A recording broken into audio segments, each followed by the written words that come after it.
দিয়েছে অ্যাপ্লিকেশন করার জন্য এবং সেই কাগজ নিয়ে আমাদের যুব আইকন ডক্টর আবু বকর মল্লিক সাহেব ওই ডিএম অফিসে গিয়ে তিনি লড়াই করে এবং আমাদের এই এসআইয়ের কাগজ তিনি জমা করেছেন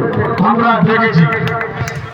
আজকে যেভাবে লড়াই চলছে, লড়াই চলবে। আমাদের নেত্রী মমতা বন্দ্যোপাধ্যায় তিনিও লড়াই করছেন, তিনিও সুপ্রিম কোর্টে দাঁড়িয়ে কালো কোর্ট করে তিনি বিচারপতির কাছে সওয়াল করছেন যে আমার বাংলার মানুষ একটাও না টাকা যায়, আমার বাংলার মানুষ যাতে ভোট দিতে পারে। তাই আপনাদেরকে বলবো,